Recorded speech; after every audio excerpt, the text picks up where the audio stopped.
આજે તો એક ભાઈબંધનો વાહો હોજવી દીધો લે એવો માર્યો બિસાડાને. આજે સવારના પરમાં આપણે સ્ટોપે આવી ગયા અને તો લંડનવાળી બસ પણ આવી ગઈ, પણ એમાં જગ્યા નહોતી એટલે એ વહી ગઈ. અને ત્યાં તો દુબઈવાળી બસે આવી ગઈ મોરો. અને પાછી બીજી દુબઈવાળી બસે આવી ગઈ પણ એમાંય જગ્યા નહોતી. અને ત્યાં તો આપણે લંડનવાળી બસ આવી ગયા અને આપણે લંડનવાળી બસમાં બેસી ગયા. અને પછી આપણે લંડનવાળા સ્ટોપે ઉતરી ગયા અને હાલવા લાગ્યા કોલેજ તરફ. ત્યાં તો ભાઈબંધુએ બાકાજી બોલાવી દીધી, એવા પાયથા ત્યાં વાત પૂછોમાં. એકબીજાની વાહે દોડ્યો ગાંડા થયા એવા ભાઈતા. આમ તો જો પણ દોડ્યો જ આવે. એ દીધી એ પાછો ગયો એ ગયો એટલે પાછા આવી ગયા. એ દીધી હવે પતાવી મેલું.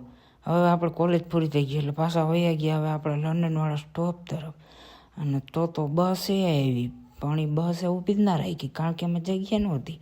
એટલે પછી બસ વહી ગઈ. ત્યાં તો બીજી આપણી દુબઈવાળી બસ આવી ગઈ, બીજી આવી.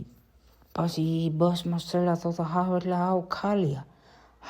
અમે 3-4 જણા જ હતા, હાવ ખાલી. બાકી બસ બીજી આખી ખાલી. મોજ આવી ગઈ. આવી જ રીતે કાયમ આવે તો મજા આવી જાય.